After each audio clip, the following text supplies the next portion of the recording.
Hello and welcome everybody to today's edition of Mexico News Network's Breaking News Business. I'm your host, Elliot Bullman. Before we start, remember to follow us on all our social networks and to follow us daily by logging on to MexicoNewsNetwork.com for relevant stories and news. Let's start with today's show. Entrepreneur Carlos Slim said that Mexico has everything to successfully renegotiate the North American Free Trade Agreement with President Trump.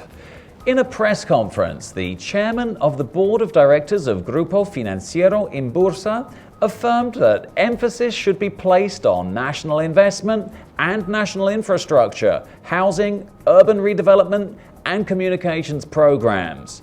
It's necessary to unite all of society, businessmen, and government. United, we're stronger in the negotiations, he said. He also referenced China's ability to adapt to new transformations and acclaimed their sustainable business model. I believe that in this new service society where technology has changed exponentially, countries such as Korea and China have done extremely well taking 30 million people out of poverty each year through the use of technology. Regarding the wall, the Mexican businessman said that the best barrier is to invest in Mexico, to strengthen legal security, the transparency law, the national anti-corruption system, lower current spending, boost public spending, and offer jobs to Mexicans.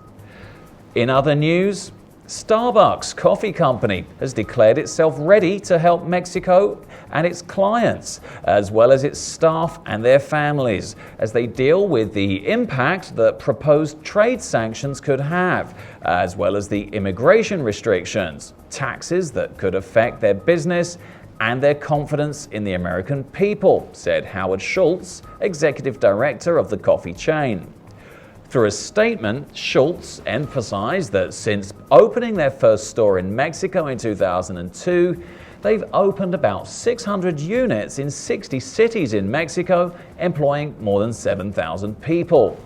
For nearly 30 years, he said, Starbucks has acquired coffee from Mexican producers and noted that at the end of last year, we announced the creation of a producer support center in Chiapas to accelerate the firm's collective capacity to grow and export some of the best coffees from this region of Mexico. Senior Executive Director of Starbucks highlighted the donation of $2 million to coffee-producing communities in Oaxaca in order to support their livelihoods, food security, and water quality. Therefore, he emphasized that coffee is the axis of our common heritage. In other headlines, by 2017, it's expected that 40,000 solar electric generation systems will be installed. That's an increase of 150% compared to last year, said Carlos Flores Macias, Director General of the solar panel installation company Conemex. In a conference, the director stressed that this would mean a business of $250 million, which is double than what was registered in 2016.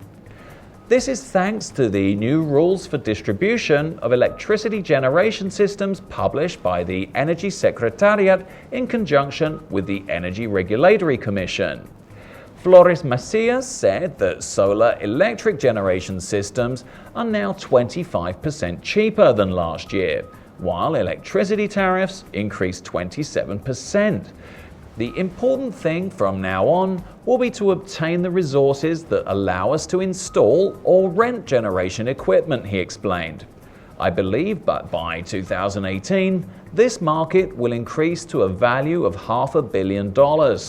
He considers that there's a market of 100,000 domestic users that can invest in these systems. Currently, 30,000 contracts of this type exist, so that still leaves a potential 70,000 homes, added the CEO of Conemex. And finally, let's turn to the markets. The Mexican peso decreased 0.9% to 20.5236 from 20.7099 in the previous trading session. IPC Mexico increased 73 points, or 0.5%, to 47,010 on Wednesday, February the 1st, from 48,276 in the previous trading session. This was all for today. Thank you for staying with us. I'm your host, Elliot Bullman. Remember to follow us on Facebook, Twitter, and Google+, and log on to MexicoNewsNetwork.com for more information on Mexico and the world. Until next time.